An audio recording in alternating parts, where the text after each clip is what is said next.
Mod time! New mods are out now for Farming Simulator 25, and today we're going to look at 34 mods. All platforms got 11 new and 14 updates. Of those, we got 2 maps as well, and PC and Mac players got 2 new and 7 updates. New for all platforms: Brown Pine Ridge map, Wielka Crossplay map, MAN DGX 26580 tipper, Lemken Diamant 12 plow, Agricultural Leveler roller, Dalbo MiniMax 830 roller, Small Pasture for cows and horses, Pig feed production, Garden plot and garden plot berries, Palletizer, and Big Garage PGR.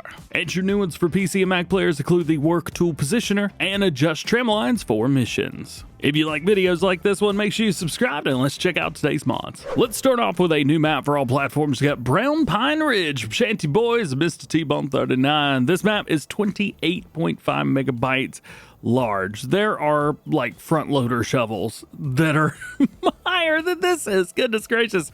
They say there's very difficult terrain with dangerous cliffs and roads. It's got thousands of brown pine trees to log and 2 farming fields. There are diggable wood chip areas to sell and make extra cash. We got a sawmill production BHP, which I'm really not sure what that is.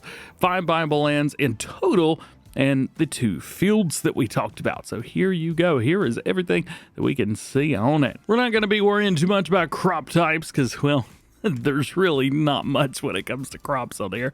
We do have our main farm area here for 154,000, 120 there, 207, 242 up there, and 216 there. As far as the fields themselves, $1,500 and $1,300. Field prices are fantastic on this map. Absolutely fantastic. I love it. Now, the wood chip areas can be a little bit difficult to find if you're not flying around. So here is my advice. Go into build mode and then fly around and look for these areas here. That is all wood chips, my dude. All of that. I don't even know how many wood chips there are here, but I bet it's a lot. Yeah. So we are down here at the bottom right-hand corner. And if we go up to the top right-hand corner of the map, we've got another one. This one might even be a little bit deeper. As a matter of fact, there you go. There's my dude, and that's our wood chip pile. That's ridiculous. So get you guys an excavator out and you'll have a little bit of fun. And flying around, I think those are the only 2 areas. So hopefully you won't have to look too far to get to them. You'll definitely be making your money back when it comes to that. 260,000. Yeah, I think you'll make probably close to that selling all those wood chips by themselves. So the map is still pretty straightforward, which is nice. There's no required mods or anything like that. We have basic crop calendar, no animals. We only have the 2 fields. So there's that. We have a deadwood mission and a wood transport mission after being in the game for 2 hours. We do have the sawmill right there, and then no other productions available. Nice to have a sawmill, though. And if we take a look at vehicles, well, you may be pleasantly surprised. You're going to start off with some pretty cool stuff. We got big tractors, big equipment. We got big seeders there, great planter as well. I mean, I don't remember the last time that we had a big logging map like this where we had just all of this absolutely epic machinery to get started. Like, this is an end game set of equipment here. This is what you start with. I can only imagine what you guys will come up with when you're all said and done. And we've got another new map for you guys. This is Wielka Crossplay from that rider. It's 376 megabytes, which is way more than the last one. There are no required mods, which is fantastic. And there's a PC version of this map as well. Now, I'm trying to figure out what the difference is between the 2. The mod descriptions are the same. The PDA is exactly the same. Nothing is standing out as the reason, and I'm not going to pretend like I know the reason either. So, hey, maybe you know the reason. Let me know. The map features a Polish countryside and fully functional farms, multiple fields, and realistic rural scenery. We have 95 lands on here, including 85 fields and meadows, starter farm, Polish license plates with the beginning of regional plates, and animated animals on the static farms. If we take a look here at what we've got, well, we've got no new crop types in here. Farmlands, we actually have quite a bit of farmlands. Over here, we got 86, 5, 3, 4, 2. We got one right here smack dab in the middle. I think that's all of them. I don't see anything else, but There may be one or two more that are hiding in there. As far as our crop calendar, well, here you go. And then we've got no animals, at least to start off with. As far as our contracts, well, there are plenty of them. However, don't be looking for a whole lot of money.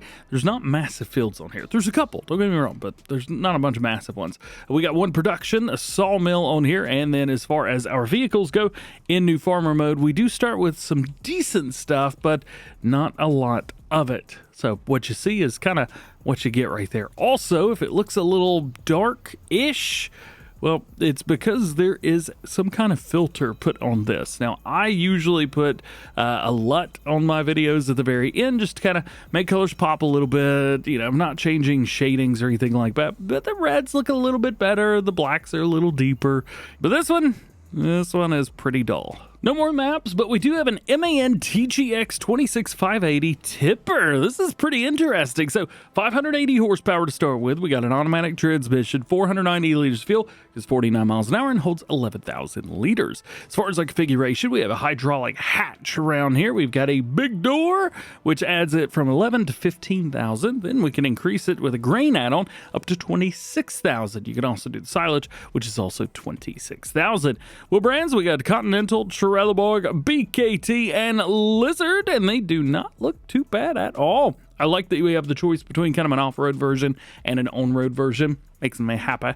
Nice, very nice. Continental's got both of them as well. As far as beacon lights, we got a roof bar on there. You go with a light bar with blinky blinkies in it. Bull bars around towards the front. Yep, you got those. And we even have a top bar, which could be added. And then we could do those with lights. Yeah. Strobe lights, well, we can add those around towards the front. I don't know if you can see those through the grill or not, but at the top right-hand and left-hand corner, you've got those there. Now, as far as back goes, let's flip this around. We'll take a look and see. Aha! Right there, right beside the tail lights. And then you can run both of them as well. As far as our working lights go, we got it back, sides, and both. That's just going to give us a little bit of extra working light towards the back. Side markers, we've got those if you need them. And accessories, got your air horns, got your sunscreen. We have the MAN light on there. And then you can just kind of do all of the above, which I recommend. Pretty cool. As far as your fenders go, you can rock with a plastic fender. You got the chrome fenders, which is more of a diamond plate, I think. And then you could do those with a mud flap, especially with the MAN logo and stuff. Check that one out. That one looks nice. I like that. As far as your colors go, pretty basic stuff through here. Your main color is going to change the truck itself. Tell you what, we see these trucks in the same color all the time. Let's go orange.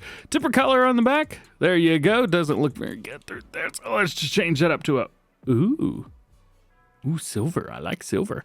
Design color. Let's find out what this is. And I'm not too sure. Is it the MAN logo on the back? Nope.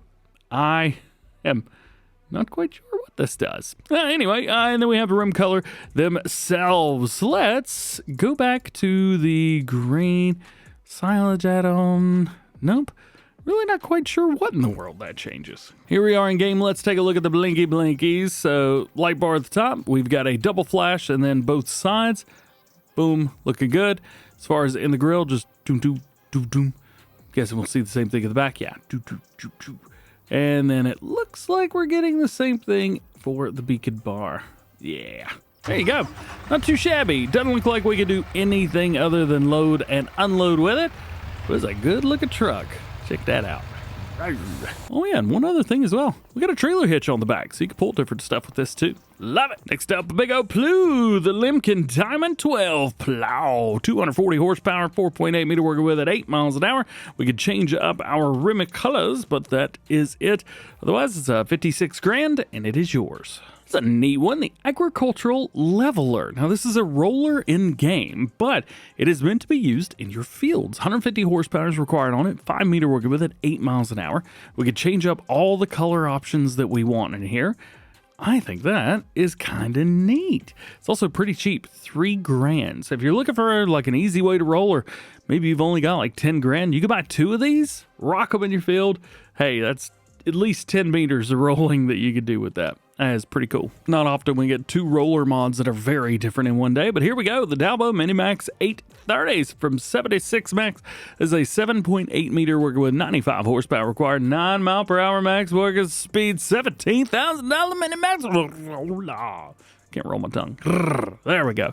Trelleborg BKT tires. There you go. That is about it for that one. We also have some placeables today. The small pasture for cows and horses. This animal barn, we either do 25 cows or 11 horses, and it is a Brazilian style pasture. We also have the pig feed production available in the 3 variants that you guys see right here, and the garden plot and garden plot berries. These will do the normal things like tomatoes, lettuce, strawberries, things like that, but the berry one will also do blueberries, cranberries, white currants, sea buckthorn berries, and Josta berries. The Palletizer, which palletizes your bulk crops, and a big garage for 30 grand. Now we got some updates for all platforms, starting with North March Reloaded, version 1102. New tree has been added to the forest, a new crop has been added, poppies for threshing, and tire tracks are deeper for more fun. Mediterranean Italy, version 1001. Fix fields, vines, and olive trees that were not providing information, fix problem with fertilization not being displayed, and fix spawn field 100. Panhandle Caprock, version 1002. Fix the main farm silo not removing, fixed carpentry production not removing, and edited outdoor mask under bridges. Next up, Southplay version 1001. A new save game is required. They've added paint textures, added sleep trigger at the starting farm, added German license plates also for AI and visual adjustments. Defaults 25 version 1003. No new save games required for this one. The BGA has been reverted to the original version and is once again purchased via land ownership. Missions have been removed though. Small forest areas in some fields can now be purchased through the adjacent fields like 7, 32, and 41. Tip collision has been added to the manure heap at the farm. Some trees along the roads have been rotated. Snow can no longer accumulate inside the grain haul. Field borders have been adjusted for 526, and new adjusted the environment and color grading has been added. Jumping over to some vehicle updates, we have the John Deere 6M series from Just Farming. This will be version 1002. They fixed parts that were not reflecting light properly and add dark visual appearance. Both front lift arms, front suspension hydraulics, both lift arms, and rear lift hydraulics. Animations have also been grouped into 2 sets so that using the front loader does not conflict with the tractor's existing animations. Next is John Deere 8R pack version 1003, fix for the steering bar disappearing with the fenders on the 8RX. We also have an update to the RCM CT Plus, which has been updated to release on consoles. If you guys actually downloaded this update when the mods first released, it was still PC only, but that has been changed. Homemade Bell Trailer 1001 fixed an issue where the rim color reset after reloading the game, changed the shop category from trailers to bell transport, and improved the plank textures. Small Car Trailer 1001 fixed the problem that prevented the car trailer from being attached to cars. Wielka TK 115 version 1002 changed the HUD icons. Same thing for the Flegel TDK 160 version 1002 and the Strautmann SEK 802 version 1002. Flegel TDK Unimog, you guessed it, changed the HUD icons. However, that's not the update for the fertilizers and herbicide production and sales outlet version 101, addition of herbicide and lime productions. Old Polish Cow Barn version 101, they improved and optimized the model and improved some decorations. Food mixer and silo 1.1 added a new recipe to the feed mixer with wheat, barley, and oats. Also, the option to use additional crops in silos has been added, and added in an extension silo. Concrete bunker silos 1.1, new description version and new specular. And lastly, charging station with solar panels and storage version 1.1. They've added the fast charging station and electric fuel trailer. Jumping over to new ones for PC and Mac players, got a couple for you. We're just going to show them off in the mod hub. We have the Work Tool Positioner. Save and restore tool positions on loaders, excavators, and tractors. Easily manage your equipment's work state by capturing and smoothly restoring complex tool configurations. Features include management dialog, which is left control and Z. We also have multiplayer support and independent single tool control. Z. Yes, I thought about saying Z, but we'll help you guys out. Also, you can press that key to restore the last movement of the tool position. You can hold it to save the last movement tool position. You got the left control and to restore all saved tool positions, and you can hold it again, I guess, and save current tool position and open management dialog. Really interesting. Might make doing redundant tasks a whole lot easier. And your only other new one for PC and Mac players today, we have Adjust Trim Tramlines for missions. The mod allows you to adjust the Tramlines on missions fields to match your own machines or working widths of rented mission vehicles. When accepting a field mission, fertilizing, spraying, hoeing, or weeding, in the mission menu, an additional window appears for supported crop types that allows you to adjust the Tramlines. It is also possible to adjust the Tramlines for missions that have already been accepted but not yet started, where progress is still set to 0%. This adjustment can be made in the active missions menu. Lastly, today we have updates for PC Mac players, starting with Polkula from Carl TG and INF Bonding. This will be version 1.002. They fixed the Pete pallet not visible in the price table. Camara Timber Trailer Pack, they fixed stake collision in platform mode. Vehicle Years 1006, they've added support for all mods from January 26, 2026 and before. Red Tape 101, purchase farmlands are exempt from the next evolution of the crop rotation policy. Update grant eligibility text to explain minimum grant amount, added Italian translations, and added Spanish translations. Next up, Fast Discharge and Capacity Boost version 101, fixed an issue where some modded buckets and tools could revert to default weight behavior while the mod was installed, improved the compatibility with high capacity dischargeable tools, and added additional multipliers of 50 and 100 for unrealistic playstyles. Next to last, Bank Balance Earns Interest version 1.1 removes unnecessary global variables. And lastly, AI Baler 1001 removed the comment that the baler would work if it's the only implement and a front-mounted implement is mandatory, which really doesn't make it an AI baler then, does it? And there it is. That is all I've got for you for this one. Hope you enjoyed it. Drop a like if you did. Get subscribed if you're new and join the DjGoHam fam. Double check those notifications. That way you never miss videos like this one. Already got Farm Sim news out, so check that out if you want to see it. Otherwise, just have an awesome day. Enjoy the mods. We'll see you in the next one.